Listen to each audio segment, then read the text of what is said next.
Hello, welcome back to my channel, Tenebris Files. Tonight, we dive into 8 disturbing true Walmart horror stories hidden inside America's biggest retail giant. From overnight sightings to vanished employees and encounters no camera ever explained, these are the cases that still haunt the aisles. The Night Greeter. The Graveyard Shift in Alabama. It was a little past 2 a.m. at a 24-hour Walmart in Enterprise, Alabama, one of those massive stores that seemed to hum with fluorescent loneliness. The air inside was thick with that sterile Walmart smell, plastic, cleaning solution, and old floor wax. Bethany Carter, a 26-year-old overnight cashier, had been working the graveyard shift for almost a year. The pay wasn't great, but it was steady, and she liked the quiet hours. Usually, she shared the shift with security and one overnight stalker, but tonight, she was alone at Register 9. The PA system crackled faintly overhead. "Attention Walmart associates, the time is 2:13 a.m. She sighed, checking her phone. No customers for over 30 minutes. Then she saw movement near the automatic doors. A man in a blue Walmart vest she didn't recognize, waving politely as he entered. She frowned. The store didn't hire new greeters, not for night shift. The first strange sign. The man smiled as he stepped inside, his vest slightly torn at the shoulder, name tag hanging crookedly. It read, "Ron, Customer Care." Bethany forced a polite grin. "Evening. I didn't know they brought in another greeter." The man's voice was calm, flat. "Just filling in. I used to work here." He walked slowly toward the front doors, holding them open as if expecting someone else to come in. But no one did. He stood there motionless for nearly a minute and then looked back at her. "You should lock these soon. It's not safe after 3. She laughed nervously. "Yeah, right. It's Walmart. It's never closed." He tilted his head. It was. For a while. She blinked, confused. "What do you mean?" He didn't answer. He simply walked toward aisle 17, the home goods section, the one that hadn't been stocked since the fire. The security feed. Bethany called into the small office at the back, where the night manager usually sat watching the security monitors. "Hey Jeff, did you know there's another greeter here tonight?"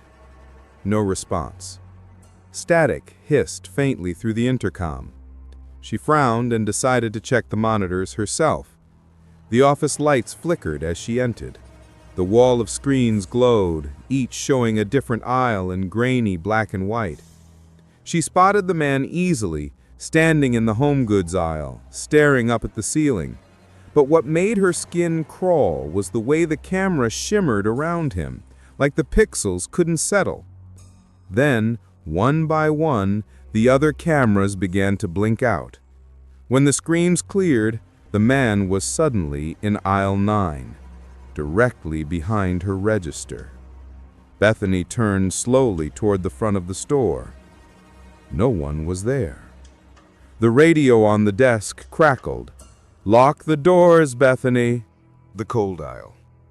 Bethany's breath quickened as she walked toward the front doors, every fluorescent light buzzing louder than usual.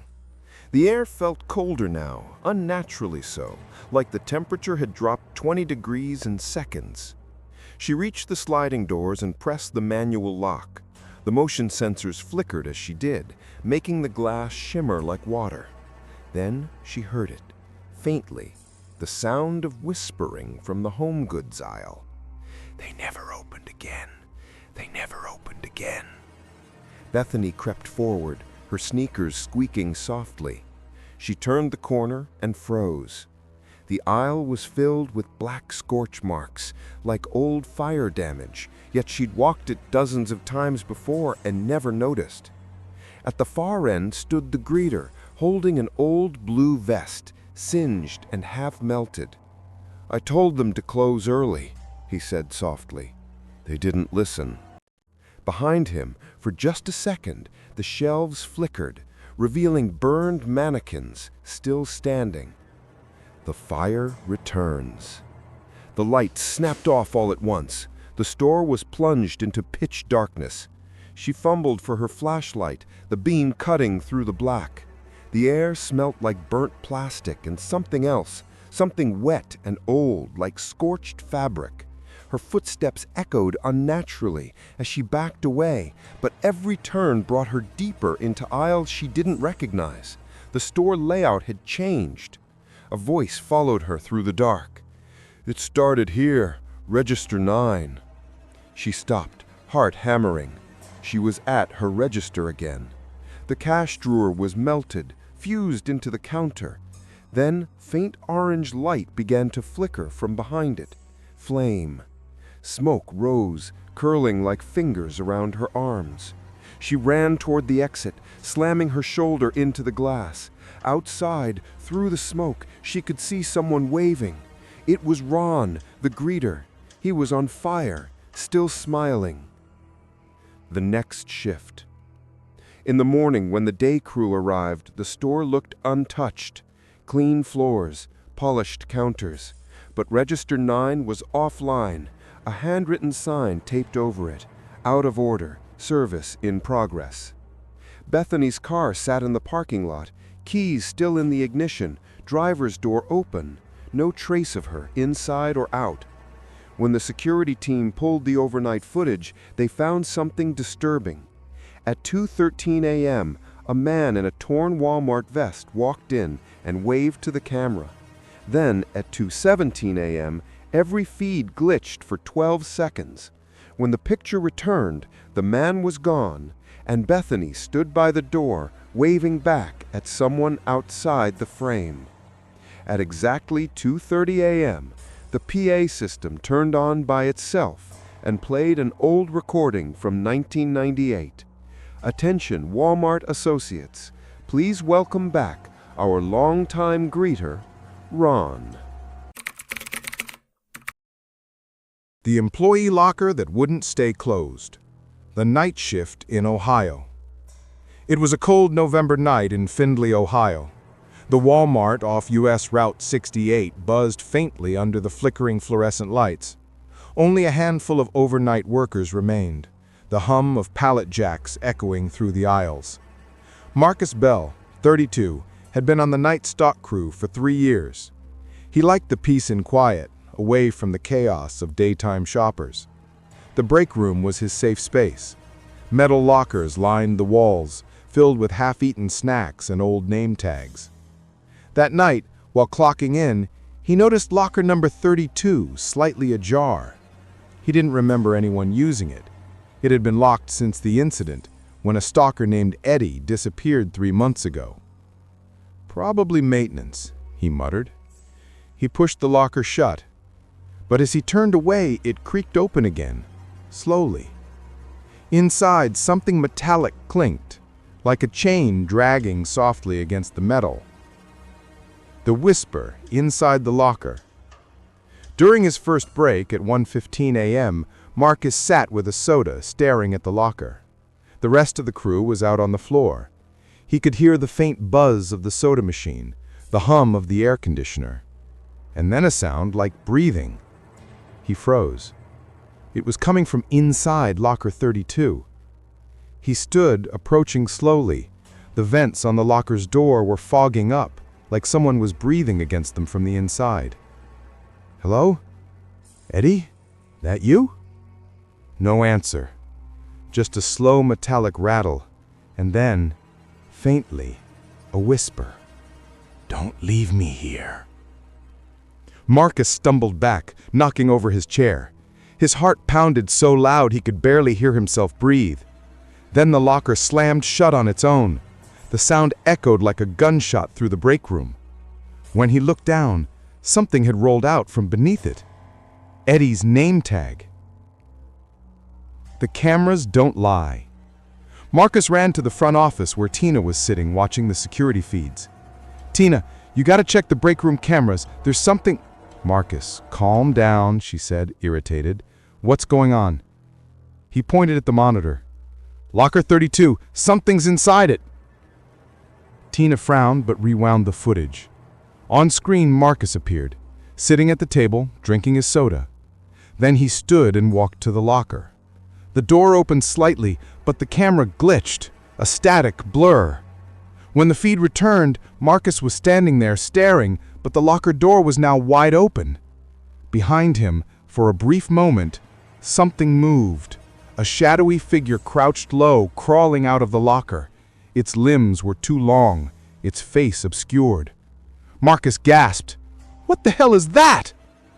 Tina blinked at the screen. Marcus? That locker's been welded shut since August. He turned to her, pale. No, it wasn't. The empty aisle. Marcus tried to focus on restocking aisle 14, toys and seasonal decorations. The sound of boxes being sliced open filled the air. He kept glancing down toward the corridor that led to the break room. That's when he noticed it. The air had gone still. No hum of the AC, no cartwheels, no voices from the other workers, just silence. He turned a corner and saw one of the locker doors lying open on the floor, far from the break room. A single black handprint stained its surface.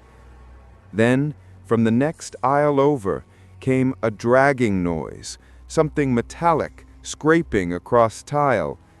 "Eddie?" Marcus whispered. "If this is a joke, it's not funny." The dragging stopped. A faint whisper answered from the darkness, the same voice as before. "I'm not Eddie anymore."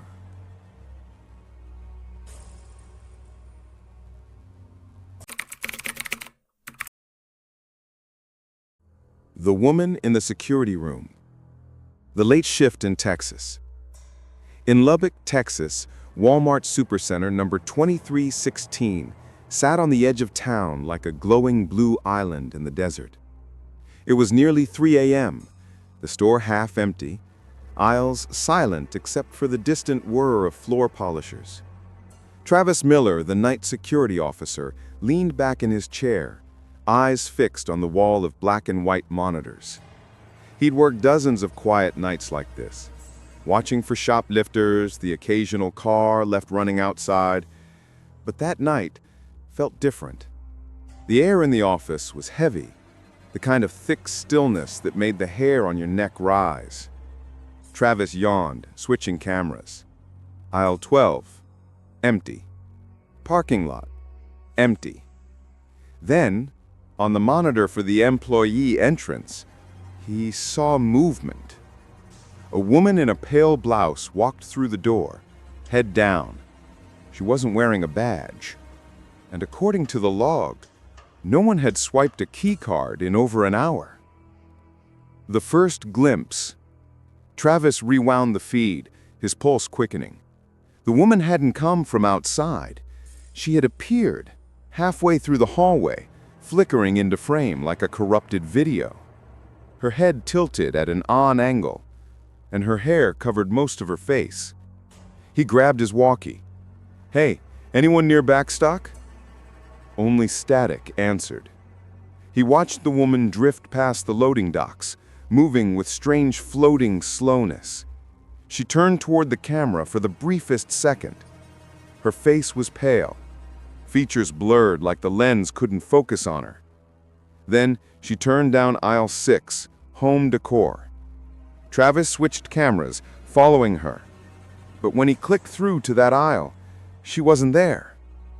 The only thing visible was a blue Walmart vest hanging from a peg, one that hadn't been there before. And when the office lights flickered, he swore he saw a reflection, someone standing behind him. The static on the screen. Travis spun around. Nothing. Just the hum of the monitors and the faint buzz from the overhead lights. He ran a hand through his hair, exhaling. The radio hissed suddenly. "Travis?" It was Livia, the overnight manager.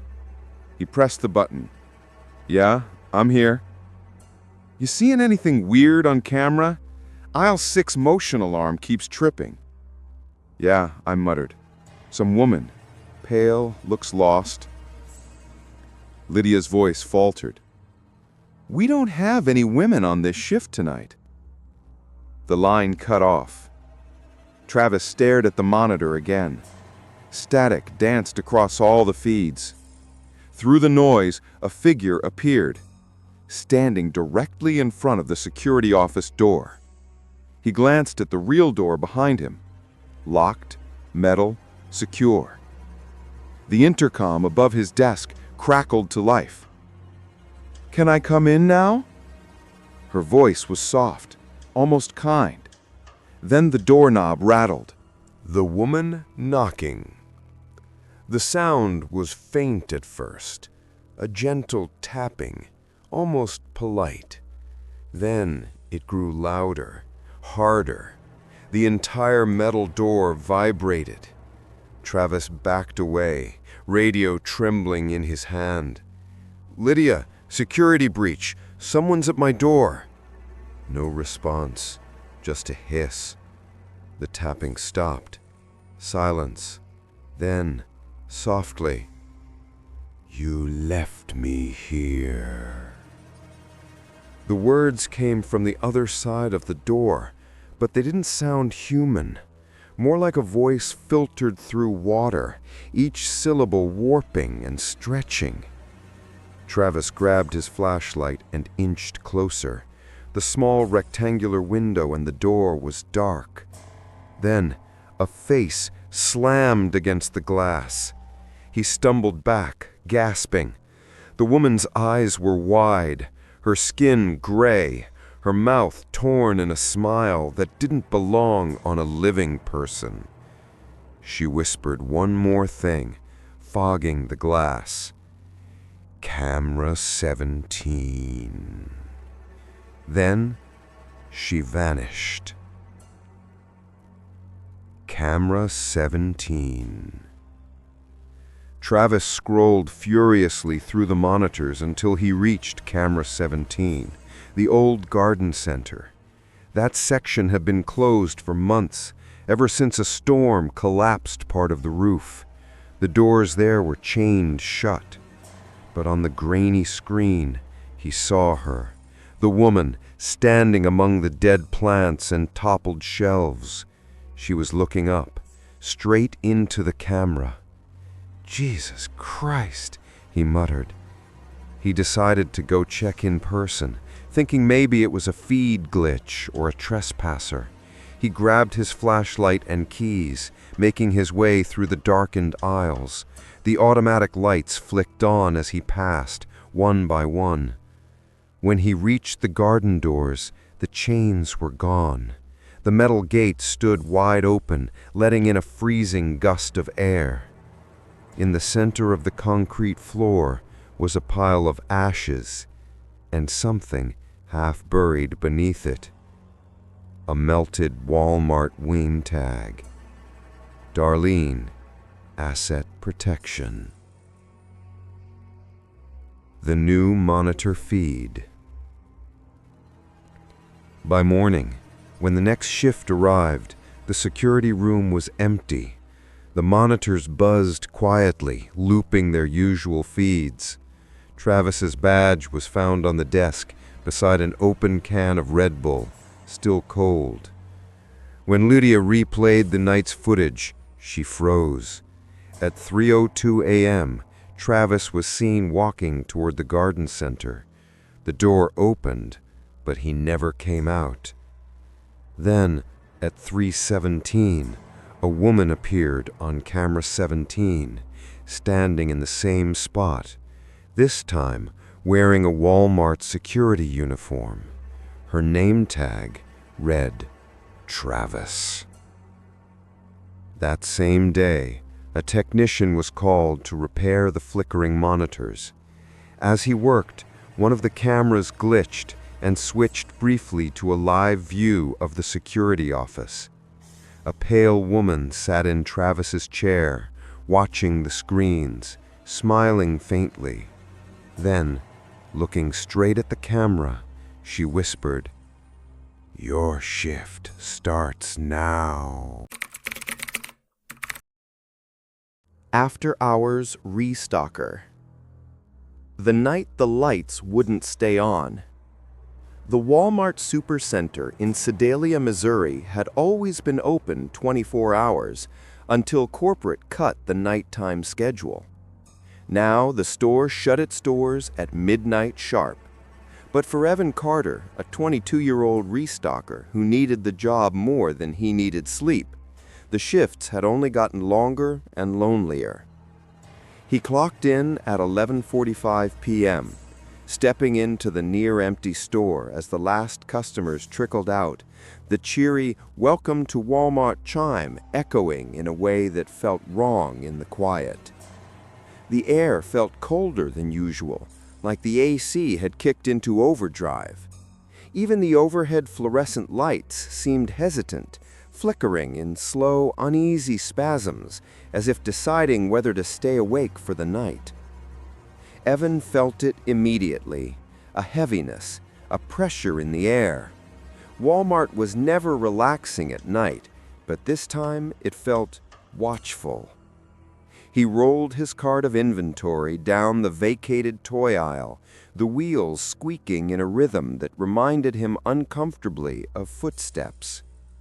The store lights dimmed at midnight, leaving only the muted, overnight mode strip lights running, a cold blue glow dripping across every aisle like moonlight through broken blinds. As he scanned labels for placement, he kept hearing faint thuds from the back rooms. Normal, he told himself. Probably pallets settling, maybe forklifts shifting. But then something new happened. Something the building wasn't supposed to do. The emergency lights near the garden center flickered on, bright, white, buzzing violently. They only activated when the power cut out in that section, but the rest of the store was fully lit. Evan paused, inventory scanner in hand, frozen. "Hello?" he called out. The word bounced down the hollow aisle, echoing longer than it should have. Then, all at once, the lights in the toy aisle died, pitch black. The overhead vent rattled violently above his head. Something skittered across the metal grate. And from the direction of the garden center, where the emergency lights pulsed like a dying heartbeat, Evan heard the unmistakable sound of a shopping cart rolling all by itself across tile. When the lights flickered back on, his aisle was still empty, but the toy carts he was restocking had all been moved. Neatly, perfectly, lined up behind him, as if someone or something had been watching him work and decided to help. Evan didn't realize yet that was the last normal moment of his shift. The man in the black apron. The next hour felt slightly off-kilter, not terrifying yet, just wrong. Evan tried shaking off the jitters. Night panic was unusual for new hires, especially in a place as unnervingly massive as Walmart after hours. He rolled his pallet toward the cleaning supplies aisle, humming under his breath to fill the emptiness. The place felt too big for one person, too hollow. Every so often, he felt the unmistakable sensation of someone crossing behind him, but each time he glanced back, nothing. Only endless aisles lit in dull blue, stocked shelves stretching like silent canyons. He kept telling himself to stop being paranoid. But then, he saw him. At the end of the aisle stood a man Evan didn't recognize. Not a manager, not a coworker. He wore a long black apron, the old kind, before the blue vests, Walmart phased those out years ago. The man's back was turned, head slightly tilted like he was listening to something inside the shelf. His hands hung limply at his sides, fingers twitching like he was wrapping them around something only he could see. "Hey man," Evan called, trying to sound casual. "Are you supposed to be in here?" No response. Evan stepped closer. "Sir, store's closed. If you're lost or—" The man jerked his head a few inches as if the voice reached him on delay, and then turned. The face was wrong.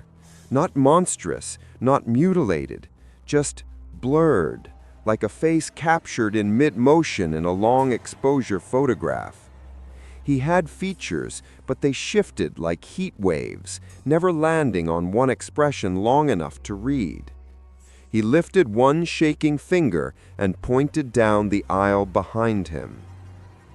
A low hum rose from the top shelves, as if they were vibrating. He turned. A lone bottle of bleach rolled from the highest shelf and dropped, shattering at his feet, fumes curling out like a warning. He stumbled back, coughing, eyes watering, and when he blinked through the sting, the man in the black apron was gone. The only trace he'd ever been there was a small, old Walmart ID tag lying on the floor where he had stood. The name was smudged, but one part was visible. Employees since 1991. Evans Walmart had only been built in 2003, and now he felt something watching him from the dark end of every aisle. Aisle 19 shouldn't be open. After the bleach incident, Evan radioed the overnight supervisor, Mr. Castell, but the connection crackled with static. He tried again. Nothing. The radio only emitted soft, breathing-like static, rising and falling like someone listening from the other side. Evan shut it off. He'd finish stocking this last pallet, then go find Castell in person. He made his way toward aisle 19, the old seasonal overflow aisle. It wasn't used anymore. Corporate closed it off 6 months earlier due to a faulty ventilation issue, and employees were told to avoid it.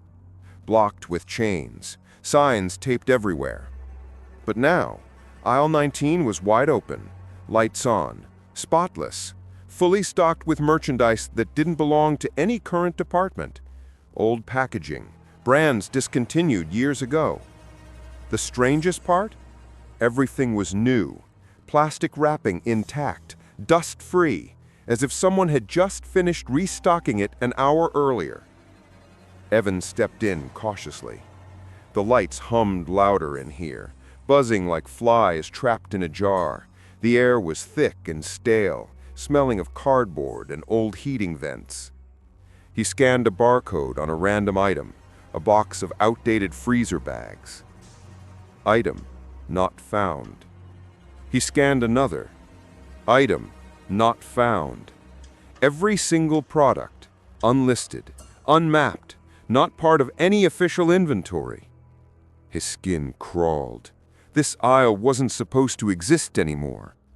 At the far end, he heard metal scraping, slow, dragging. He turned, heart pounding. A shopping cart sat motionless behind him. When he blinked, it was closer. 2 feet closer. He backed up slowly. The wheels squeaked. The cart rolled another 2 feet toward him, without anyone pushing it. "Stop," Evan breathed. The cart stopped, immediately, almost obedient. Then the overhead lights snapped off. Total blackness. Except a faint blue glow illuminated the center of aisle 19. Something small was lying there on the floor. He forced himself closer, chest tight. It was another Walmart ID badge.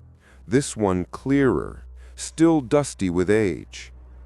Castell, Ron, Night supervisor.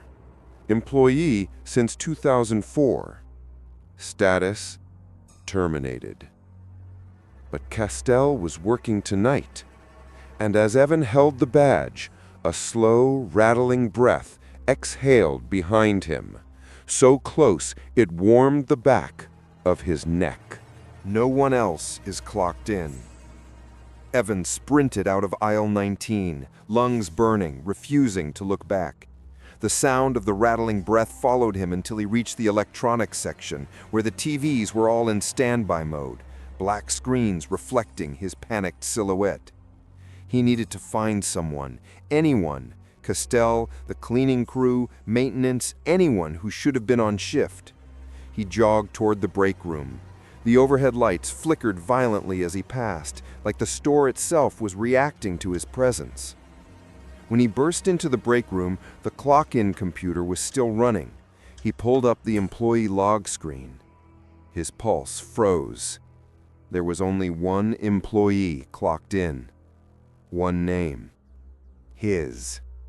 Not Castell, not the maintenance team, not the cleaning crew.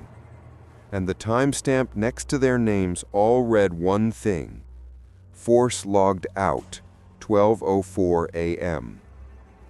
The exact time the lights began flickering. As Evan stared at the screen, the monitor glitched. The employee list vanished. A new message typed itself out letter by letter. You shouldn't be here. Evan staggered back. What the hell?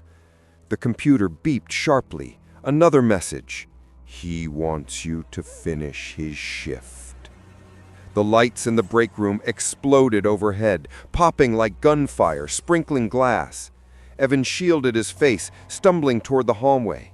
He barely got 2 steps before every TV in the electronics section powered on simultaneously, all showing the same security feed. A man in a black apron, standing in the paper goods aisle, motionless, head tilted, facing the camera. His voice came through the TV speakers, warped and static-filled. Employee down. Assistance needed in aisle 19. That phrase, that was what associates said over the intercom in emergencies. Then, softly, almost kindly, Evan, return to stalking. All the TV screens turned pitch black. A shopping cart rolled out from behind one of the aisles, stopping at Evan's feet like a pet sitting obediently at its master's command. He froze. He didn't push it. He didn't touch it. Slowly, one wheel turned by itself, pointing toward the back rooms, inviting him, directing him, like he had a job to finish. The customer service light that never turned off. The light that should have been off. When Kayla Atwood, a 19-year-old cashier at the Flagstaff, Arizona Walmart, walked in for her overnight shift, she immediately noticed something wrong. The store was too cold, unreasonably cold, like walking into a refrigerator instead of a retail store. The automatic doors hissed shut behind her with a sound she'd never heard before, almost like a sigh. The night crew was small, 2 stockers, 1 overnight manager, and Kayla. Quiet shift, easy hours. But tonight, the store felt different the moment she clocked in. As she headed toward the front registers, she saw something that made her stop. The customer service call light, that big blue beacon above the counter that flashes when someone needs assistance, was on, fully lit, pulsing softly like a heartbeat. It didn't make sense. Customer service didn't operate overnight. It shut down at 11 p.m. The till computers were locked. No one in the store had the ability to turn that light on except a day supervisor. Kayla approached the counter slowly, her sneakers echoing on the glossy floor. The air grew even colder near the service desk, like something was drawing the warmth out of the space. The mini fans that usually hummed were completely silent. The light continued pulsing. Blue, blue, blue. Todd? She called, looking around for the overnight manager. No answer. The phone behind the desk, a dusty landline barely used, began to ring, a slow, dragging ring that sounded decades old. She picked it up with a shaky breath. "Customer service?" she said, out of habit. First, nothing. Just a faint scratching sound, like someone dragging a nail across plastic. Then a woman's voice whispered, "I've been waiting for my return." Her throat tightened. She couldn't speak. She lowered the phone, heart hammering, and froze. There were wet footprints on the floor in front of the customer service counter. Bare feet, pointing directly toward her. Damp, fresh. The trail led from behind the counter, but there was no sink, no mop bucket, no employees-only corridor back there, just a dead-end wall with storage cabinets. Her radio crackled suddenly. "Todd, you there?" she whispered. Static. Then, faintly, "Stay where you are." But the voice wasn't Todd's. It was female, broken, warped like it was traveling through a long tunnel. The customer service printer, unplugged and unused at night, coughed to life and spit out a slip of paper. Kayla stepped forward enough to snatch it. Her hands trembled as she read the receipt. Item returned. The woman in white. Refund method. Store credit. Time 2:47 a.m. Associate. None. Her skin prickled. She looked around, scanning the aisles.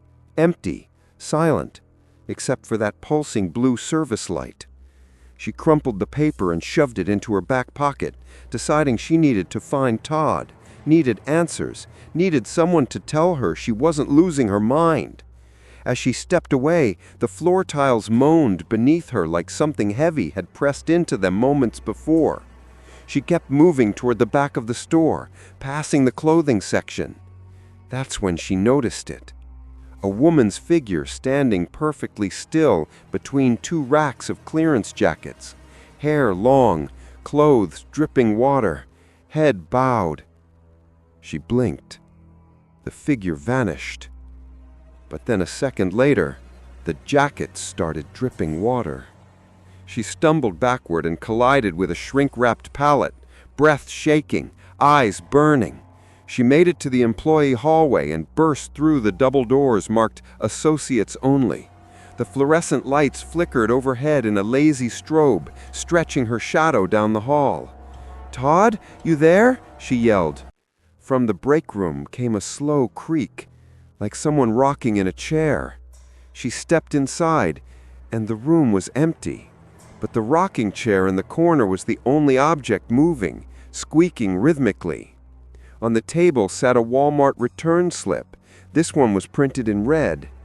Return still processing. Customer still waiting. Kayla's stomach dropped.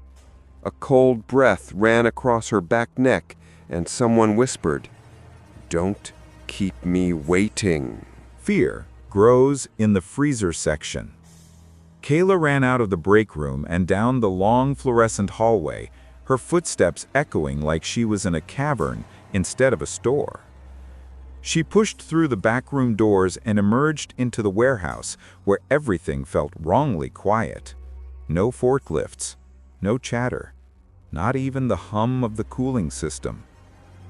Todd should have been doing inventory back here, but all the inventory tablets were sitting untouched on the charging docks, all except one, lying on the concrete floor with its screen flickering like it had been dropped. "Hello?" she shouted, voice cracking. No reply. A loud clang from the produce cooler made her jump. She approached slowly, prying open the heavy insulated door. A burst of cold air slapped her face so hard her eyes watered. Inside the cooler, condensation dripped from metal pipes. A thick fog lingered low along the floor. She stepped in, scanning left and right. Then, she saw it. wet footprints, leading deeper inside. Same size, same shape, same barefoot markings. "Please, not again," she whispered. She followed the path until she reached the back corner of the cooler, where a tall metal shelf was trembling slightly, as if someone had been standing behind it moments ago. And then, a soft humming sound began from somewhere behind her. She turned. There, in the swirling fog, stood the woman. Pale skin, long soaked hair sticking to her cheeks, Walmart vest, but not the current blue one, an old tan vest from decades earlier. Her eyes were wide, unfocused, almost milky. Kayla gasped. What do you want?"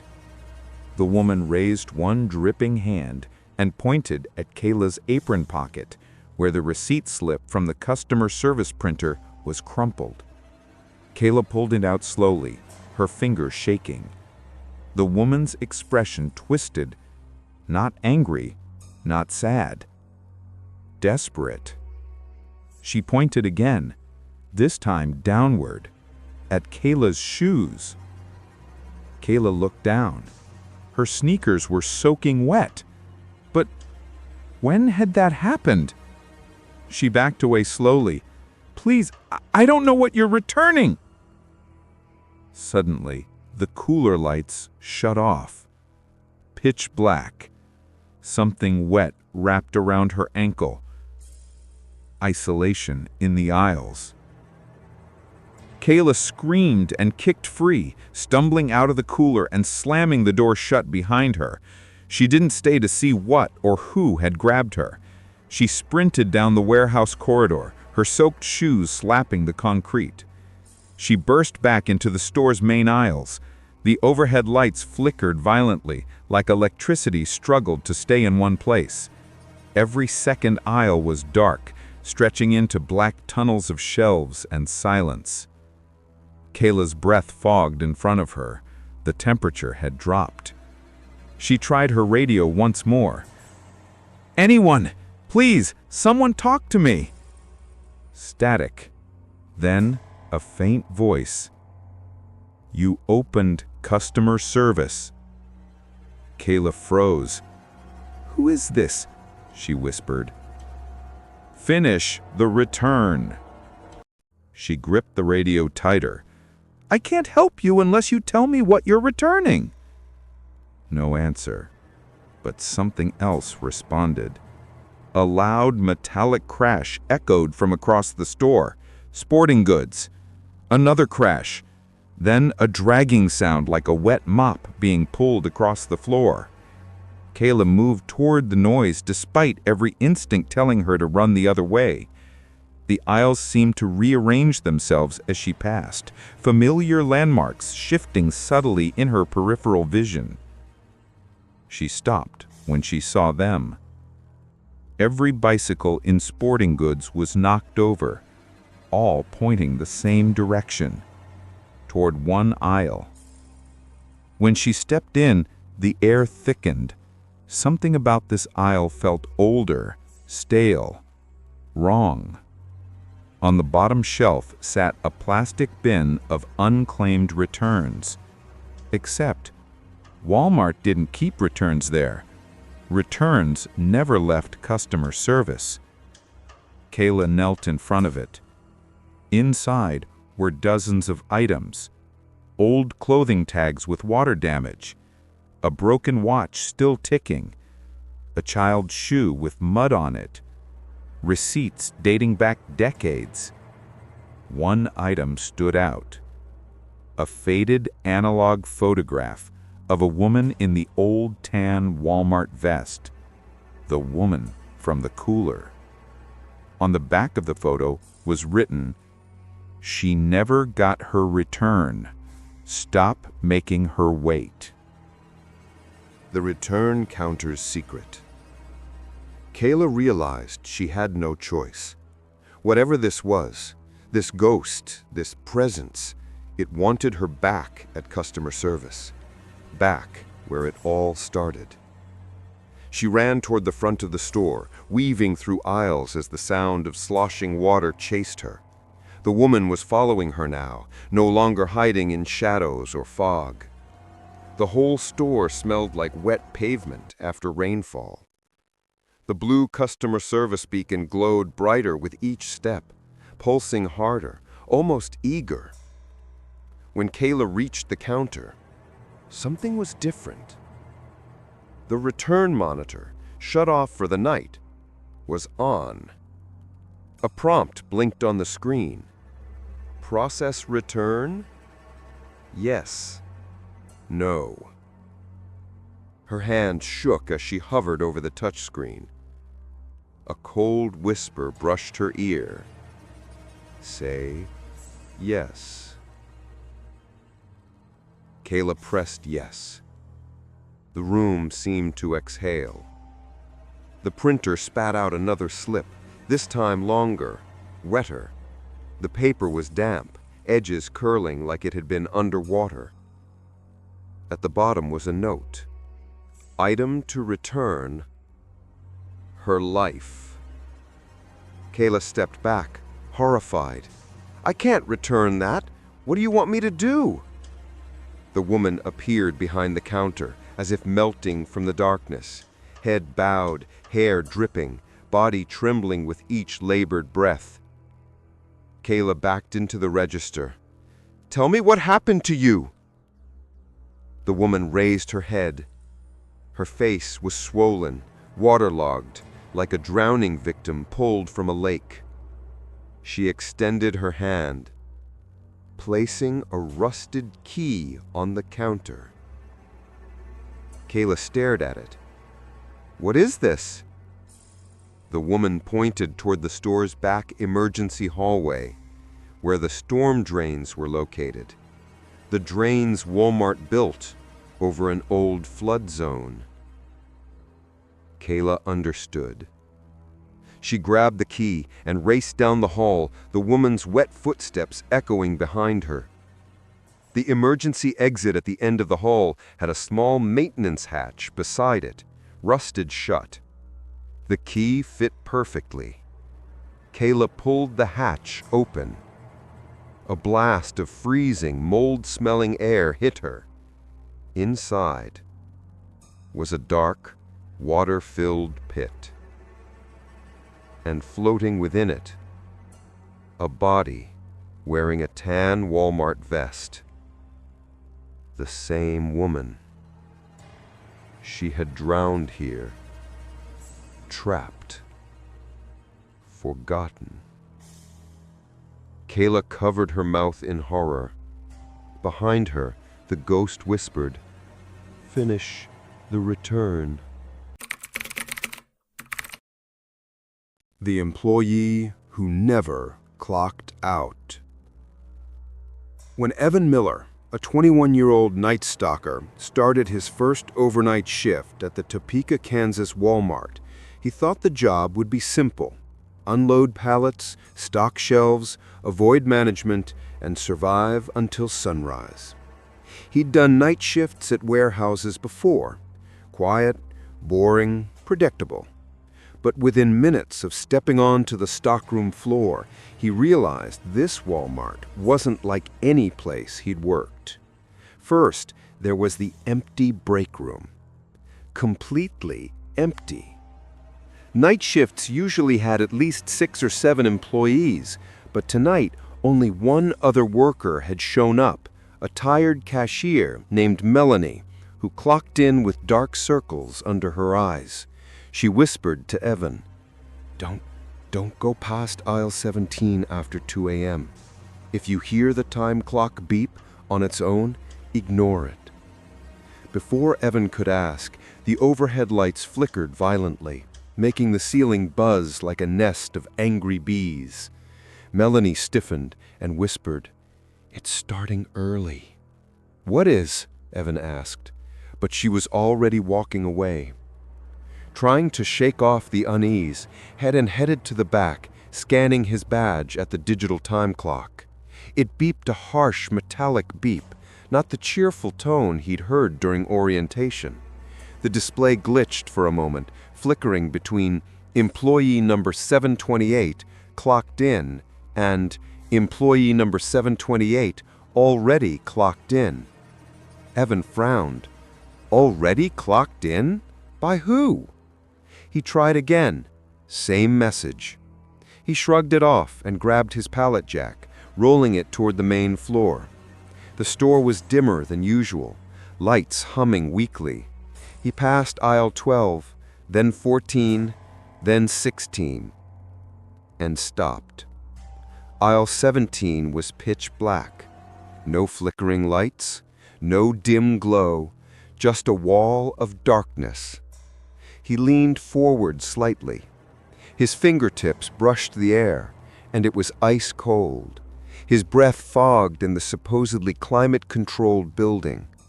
Suddenly, behind him, the time clock beeped. Once, twice, 3 times.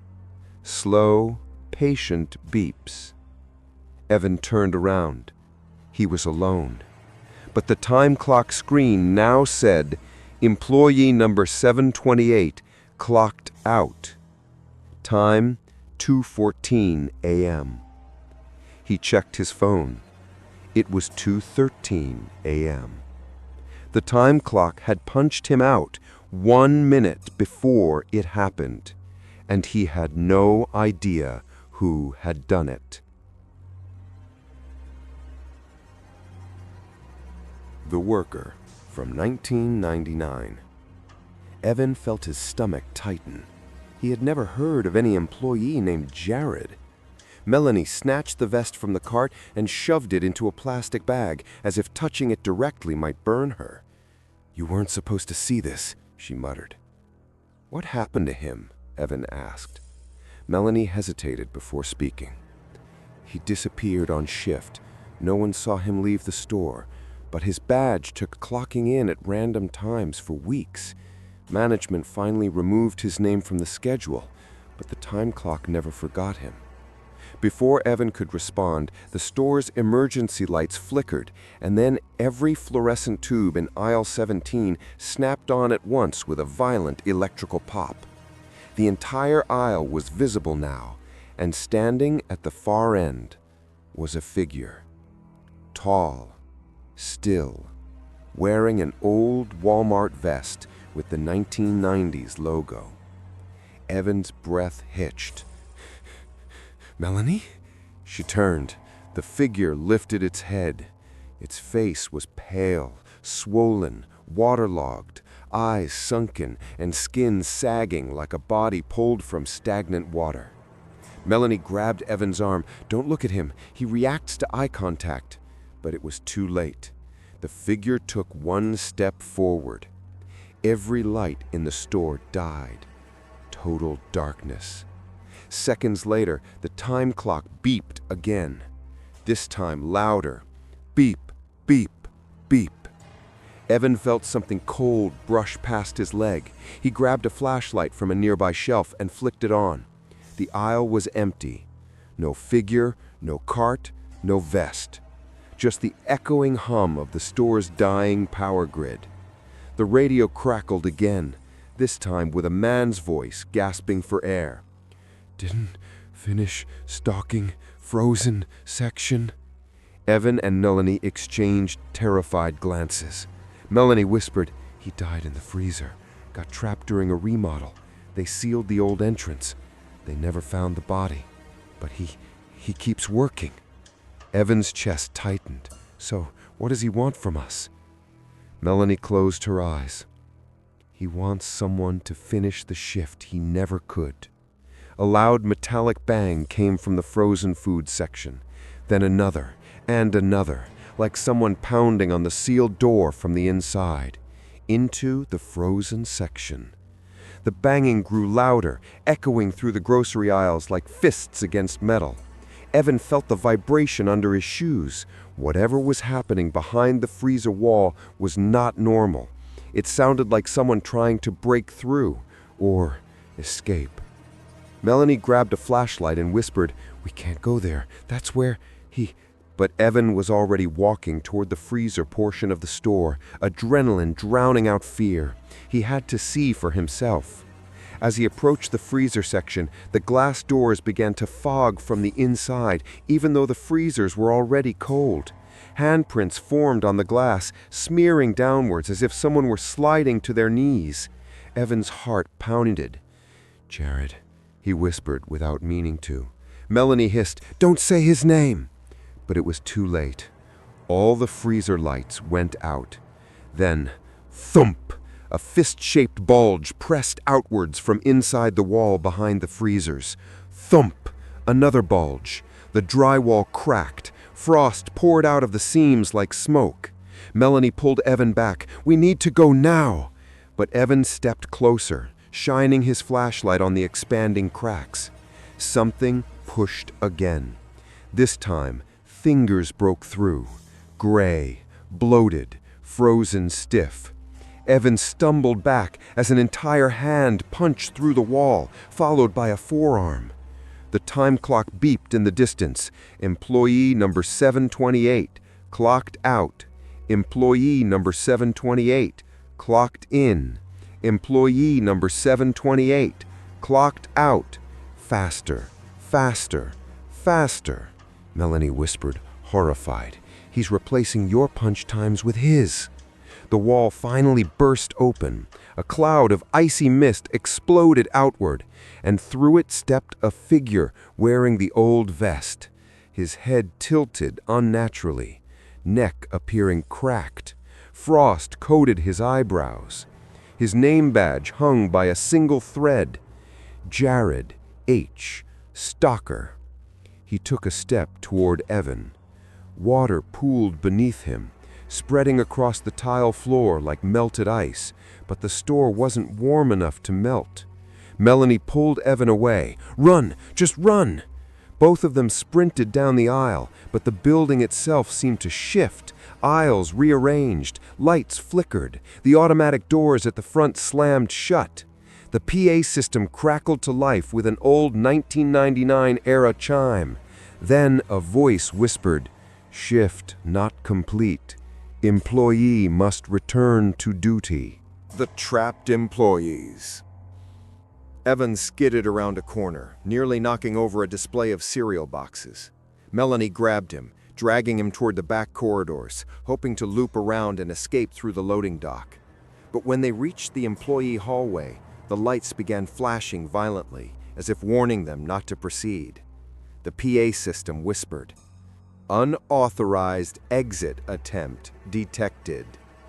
Melanie cursed. "He's locking down the store again. He only does this when he's close." Evan stopped dead in his tracks. "Again? This has happened before?" Melanie hesitated before answering. "There were 2 night stalkers before you. They went missing, both after hearing the time clock glitch, both after wandering toward aisle 17. Evan felt sick. "Why the hell didn't you quit?" "I tried," she said quietly. "But every time I put in my resignation, Walmart couldn't process it. My paperwork disappeared. My final checks never printed. My badge never deactivated." She swallowed. "I think he keeps anyone who sees him." Before Evan could respond, the hallway lights died. Pitch black. The only sound was drag, step, drag, step. Something was coming down the hall. Evan flicked on his flashlight. Jared stood at the far end of the corridor. Shoulders hunched, head tilted, eyes clouded with frost. His mouth opened slowly, a chilling gasp seeping out like air escaping a frozen corpse. Melanie grabbed Evan's hand. "We need to get to the roof access. It's the only door he never reaches." They sprinted to the maintenance ladders. Evan climbed first, lungs burning, every muscle shaking. Halfway up, he heard Melanie scream. He looked down. A gray hand had grabbed her ankle. Jared was climbing the ladder after them. Evan reached down and pulled Melanie up with all his strength. Her shoe slipped off in Jared's grip and tumbled down the ladder. Jared stared at the shoe, tilted his head, and then looked up at Evan. as if studying him. Then the time clock beeped again, loud enough to echo through the entire store. Employee number 728, shift transferred. Evan froze. Shift transferred? To whom? The Thing in the Lost and Found Room. The Thing in the Lost and Found Room, when Chloe Ramirez, a 25-year-old loss prevention trainee, got assigned to her first overnight shift at the Flagstaff Walmart, she thought she'd be monitoring cameras and catching shoplifters, not dealing with customer service tasks. But that night, her supervisor handed her a ring of old, scratched keys and said, "Take these to the Lost and Found Room. Inventory everything. Lock the room behind you, and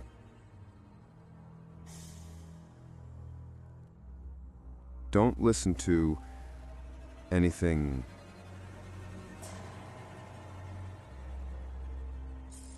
inside."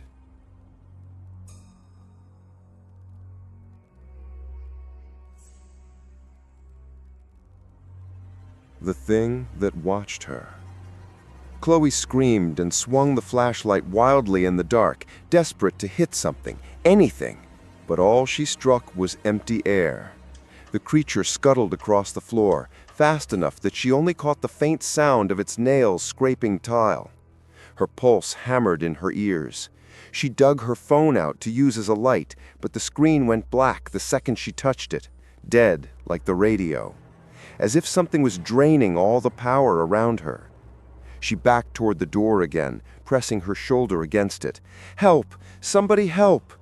Her voice echoed unnaturally, almost distorted, as if the walls were absorbing the sound.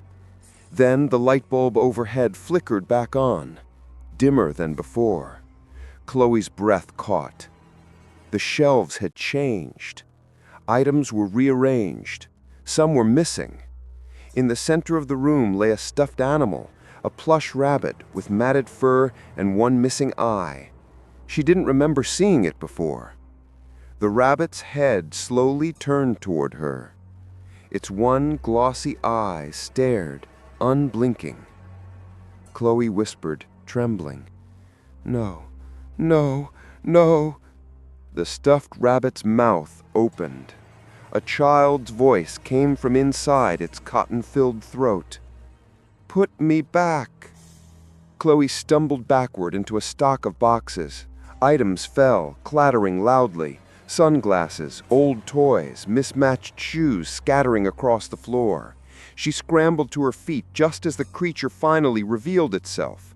Not from the shadows, not from behind a shelf, but from directly behind her. She felt something cold press against her ankle. She aimed the flashlight downward and clicked it. Miraculously, it turned on. The beam illuminated a small creature about the size of a toddler's torso. Its skin was papery and gray, stretched too tight over its small gones. Its limbs were long, too long, ending in sharp little fingers. Its face was almost human, but twisted. Eyes stitched shut, mouth sewn with black threading. It hissed at the light, recoiling into the shadows. The wooden box slammed shut on the desk. The stuffed rabbit dropped lifelessly to the floor. The creature whispered in a stitched voice, "You opened the wrong thing." And slowly, the shelves behind Chloe began to move, items rearranging themselves, as if the room itself were helping the creature corner her. The escape attempt. Chloe didn't think, she ran. She darted through a gap between two shifting shelves before they could close around her again. She tripped over a pile of lost shoes, skidding across the floor, scraping her palms on the rough tile.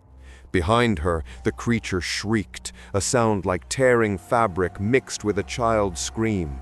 She scrambled to her feet and rammed herself against the door. This time it budged more, maybe an inch, maybe two, but it wasn't enough. She dropped to her knees and began kicking the lower portion of the door with the strength of pure desperation. Splinters cracked, the door groaned, the lock wobbled. Behind her, shelves rearranged rapidly, slamming into walls and each other as if the room were collapsing inward. The creature's tiny fingers wrapped around her ankle again. Chloe screamed and kicked backward, connecting with its face. A ripping sound followed. The stitches on its mouth snapped open, the black thread unraveling. Its mouth fell agape. A second child's voice echoed from its open throat. "If you leave, we'll be alone again." Chloe cried out in pure terror and kicked again. This time she hit something soft, and the creature released her with a wet grunt. She stood, chest heaving, and shoved the door with her entire body weight. It opened. Halfway. Just enough for her to squeeze through. But before she could escape, the room itself fought back. The shelves lunged forward like a collapsing wave, pushing her into the doorframe. Chloe screamed in agony as her arm got caught between metal and wood. She yanked it free, tearing skin. She stumbled into the hallway. The lights outside flickered but stayed on. The normal hum of Walmart returned, distant forklifts, employee chatter, the drone of refrigerators. She looked back at the lost and found room. The door slammed shut on its own, then clicked, locked. Chloe staggered backward, gasping for breath, clutching her bleeding arm. She turned to run for help, but something soft brushed against her leg. She froze. Lying at her feet was the wooden box, closed, still, perfectly centered. A small note was taped to the top. "You didn't finish putting things back." Chloe bolted. She sprinted down the hallway, past the break room, past the stockroom doors. She found her supervisor near the security monitors and grabbed his arm. "You have to help me. The lost and found room. Something is in there." He didn't look surprised, not even a little. Instead, he sighed heavily. "You opened the box, didn't you?" Chloe's blood ran cold. "You knew about it? Why didn't you tell me?" He rubbed his temples. "Every Walmart has one. One object that can't be destroyed, can't be thrown out. Something that belonged to someone who never left the store. When we built over the old building, the box stayed. Whatever's inside it, it's older than this Walmart, older than the land." Chloe backed away. "I'm quitting, tonight." "You can't," he said softly. She froze. "What do you mean, I can't?" He pointed to her security monitor. One of the cameras showed the lost and found room door. And standing in front of it was Chloe. Chloe stared at the screen. The figure was identical to her. Same hair, same clothes, same bleeding arm. But the copy turned toward the camera and smiled. Her supervisor whispered, "Once something inside chooses you, it keeps a part of you. It makes a duplicate to finish what you can't." Chloe shook her head violently. No, that's impossible. That's..." The radio on the desk crackled. A child's whisper came through. "You forgot to put yourself back." Chloe grabbed the monitor and shook it, screaming, "Get out of there! That's not me!" Her supervisor whispered, "You need to leave, now." Chloe ran, through the stockroom, out the fire exit, into the cold Arizona night. She didn't look back. She didn't stop running until she reached the bus stop 2 blocks away. She collapsed on the bench, shaking, crying, gasping for air. She looked down. The wooden box sat beside her, perfectly still. The lid slowly opened. Inside was a folded Walmart vest and a name tag. Chloe, Lost and Found Associate. Her reflection stared back from the polished metal, but it wasn't her face anymore. It was the stitched, gray face of the creature. A voice behind her, her own voice, whispered, Come back. Your shift isn't finished. The employee who never left. The overnight audit. Omaha's North Side Walmart was notorious among employees for being unnervingly quiet after 2 a.m. Most people thought it was because the store was huge, cold, and terribly lit.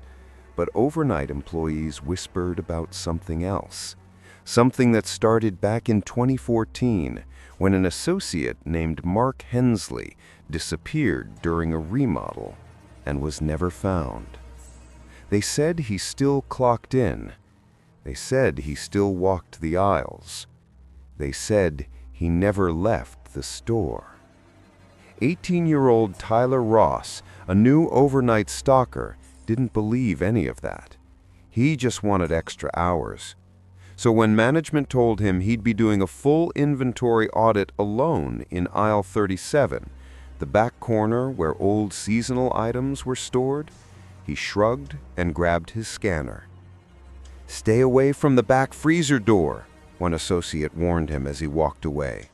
"And if you hear someone calling your name from behind shelves, don't answer." Tyler thought they were messing with him. By 2:45 a.m., the store was dead silent. No customers, no carts, no forklifts, only the hum of fluorescent lights buzzing overhead. Tyler scanned dusty toys, old Halloween stock, defective Christmas returns. Everything felt colder than the rest of the store. He rubbed his arms and kept working. Then something strange happened. His handheld scanner beeped, even though he hadn't scanned anything. Beep, beep, beep, beep, beep. Tyler frowned. "What's wrong with this thing?" The screen blinked rapidly, then displayed, "Employee found, Mark Hensley, present." Tyler froze. He looked around. Nothing but rows of dusty shelves. He reset the scanner. Moments later, it beeped again.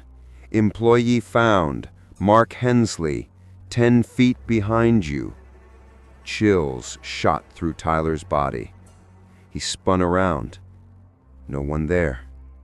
The lights flickered once, then steadied. Tyler took 2 steps back. The scanner beeped again. "Employee found, Mark Hensley, 4 feet behind you." Tyler's breath hitched. He slowly turned. There, between the Halloween skeletons and broken lawn chairs, stood the shadowed figure of a Walmart employee. Blue vest, name tag, head tilted unnaturally to one side. Tyler whispered, "Mark?" The figure lifted one shaking hand and pointed toward the freezer door. Tyler's heart pounded so hard it echoed in his ears. The figure in the vest didn't move, didn't breathe, didn't blink.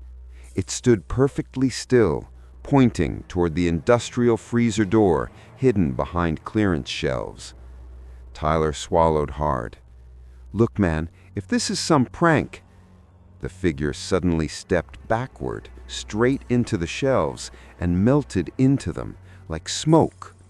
Tyler stumbled away, dropping his scanner. It clattered loudly, echoing down the aisle. He should have run. He should have grabbed a manager. He should have done anything but what he did next. He followed the direction of the pointing hand. The freezer door was covered in frost, despite being disconnected from power years ago. Thick ice coated the handle. A sign hung crookedly across it. "Out of order, do not open." But someone had scratched something underneath it. A message etched with fingernails. "Let me out."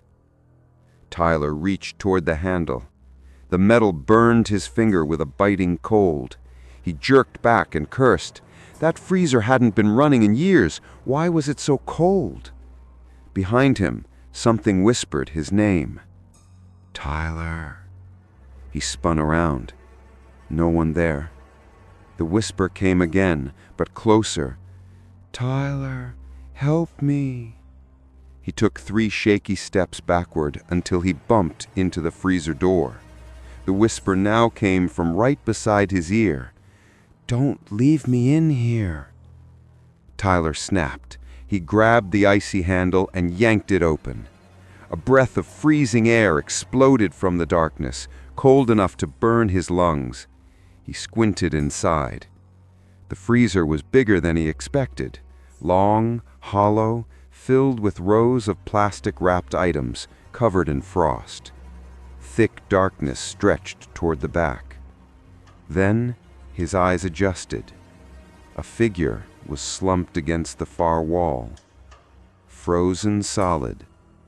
Blue vest. Name tag. Mark Hensley. Tyler gasped and stumbled forward. The frozen corpse's face was twisted in terror, mouth open as if screaming. Frost covered his eyelashes. Ice had fused him to the wall. No way. This is real, Tyler whispered. Something cold touched his shoulder. He spun around. Mark, the frozen Mark, was still on the wall. The touch came from behind him. A whisper breathed across his neck. You opened the door. Now you have to take my place. The frozen shadows. Tyler bolted out of the freezer, his breath sharp and ragged. He slammed the door behind him so hard, frost shook loose. His palms were numb, his shirt damp with cold sweat. He didn't look back. He ran, down aisle 37, past clearance bins, past broken patio sets, anywhere but there. But halfway down the aisle, the lights flickered violently, then were out. Total darkness swallowed the shelves. Tyler froze, unable to see even his own hands. Then, footsteps. Slow, crunching, like someone dragging ice-covered shoes across tile. "Stay away!" he shouted, voice cracking. The footsteps grew louder. Tyler staggered backward, hands fumbling across shelves for something, anything to use as a weapon. His fingers brushed a metal flashlight. He snatched it and clicked it on. The beam flickered weakly, then surged to life and illuminated footprints on the floor. Frozen footprints. But they didn't come from the freezer behind him. They came from in front of him. Tyler's stomach twisted. He slowly lifted the beam. A frozen, half-rotten face stared back at him from the end of the aisle. Skin pale blue, frost clinging to eyelashes, lips cracked and blackened. Mark Hensley.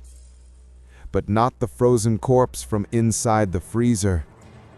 This one moved. Its head twitched, cracking the frost around its neck. One shoulder popped loudly as it shifted. Its shoes scraped forward, the source of the icy footprints. "Help me," the creature croaked, voice cracking like breaking ice. Tyler stumbled backward. "Stay away! I can get help! Just stay there!" Mark's frozen jaw snapped sideways, revealing shattered teeth. Then, in a voice that didn't sound human, "Replace me." More footsteps echoed behind Tyler now. He spun around with the flashlight. Another figure stood there. Identical blue vest, identical frostbitten limbs. Then another figure stepped out from in between a row of coolers. Another from behind a pallet. All of them wearing Walmart vests. All of them frozen. All of them dead. And each had a name tag scratched out. except for one word: replacement. Tyler backed into the middle of the aisle, now surrounded. The frozen Mark croaked. "The freezer feeds, the store forgets, but we still need someone new." Then, all at once, every frozen corpse lunged toward him.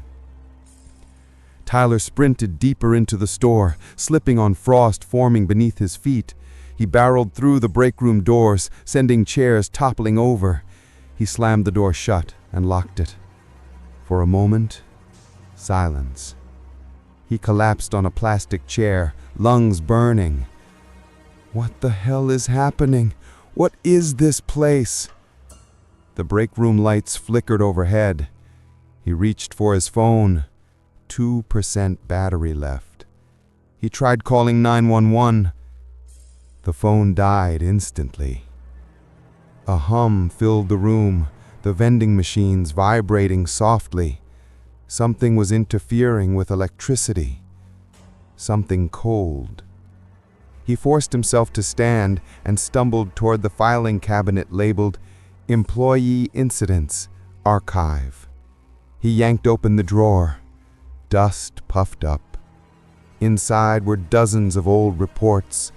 He flipped through them: petty theft, forklift accidents, employee disputes, normal stuff. Then he found a folder yellowed with age. Hensley, Mark, missing person. His stomach twisted. He opened it. Inside were security photos from 2014. Mark leaving the break room. Mark walking toward the freezer door. Mark stepping inside during the remodel. A freezer that had been marked decommissioned, but apparently still functioned. The last photo made Tyler drop the folder. Mark's handprint frozen against the inside of the freezer window. Tyler whispered, "So he got trapped. They never opened it." He flipped the page. There was a printed email from corporate. "Do not open the freezer. Do not disconnect the power source. This is a corporate matter. Destroy all records after inspection." The power source. Tyler's eyes widened. He raced to the electrical blueprint on the break room wall. The freezer wasn't fully decommissioned. It still had one live power line routed under the store. That explained the constant cold. Someone had kept it running. Someone wanted it running. The lights flickered again, then turned blue with frost. A whisper seeped from the air vents. "We were locked in. Now so are you." Tyler ran for the exit door. It didn't move. It was frozen shut, ice coating every hinge, every screw, every seam. Then a hand pressed against the tiny window. A frozen hand. Mark's hand. The whisper came again, inside the room now. "Your shift is almost over. Come back." The last aisle. Tyler burst through the break room's opposite door, sprinting back into the aisles. His breath puffed white in front of him. Shelves were coated with frost now. Products crackled with thin layers of ice. Even the overhead speakers emitted a distorted crackle, like they were choking on cold air. He ran toward the front doors, salvation, but as he approached, they slid open just an inch before freezing mid-motion. A layer of ice crawled across the glass. Behind him, a chorus of frozen footsteps filled the store. Too many, far too many. He ducked into aisle 12, cleaning supplies, weaving between shelves as his breath quickened. He needed a weapon. He needed something sharp. He grabbed a metal broom handle and snapped it against a shelf, creating a jagged end. His hand shook uncontrollably. Then he heard it, a slow dragging noise, metal on tile, growing louder. Tyler pressed his back against the shelf, heart racing. The dragging stopped. Silence. Then, a face slid into view around the corner. Mark's face, jaw hanging off its hinge, one eye frozen shut, the other cracked open like a shattered marble. You opened the door," it croaked. Tyler raised the makeshift spear. "Stay back!" Mark shook violently, frost cracking across his body. "If the door opens, someone must stay. You know that." "I didn't know anything." More frozen employees stumbled into the aisle behind Mark, twisted, rotted, crystallized in different states of death. Some missing limbs, some fused with ice, some with name tags reading seasonal staff, replacement, night crew, replacement, cashier, replacement. Mark stepped closer. "You opened it. You freed me. But the freezer must always have someone inside. That's the rule." Tyler backed away, spear shaking in his grip. "No, no way! I'm not going in there!" Mark's head tilted unnaturally. "Then we will take you." Tyler swung. The metal spear sliced across Mark's shoulder, splintering frozen flesh. Mark staggered, but didn't fall. Instead, he smiled, a horrifying crack splitting across his face. The other frozen employees lunged at Tyler. He ran, darting through aisles, knocking over displays, slipping on ice, heading straight for the one place he swore he'd never go again. Aisle 37, toward the freezer.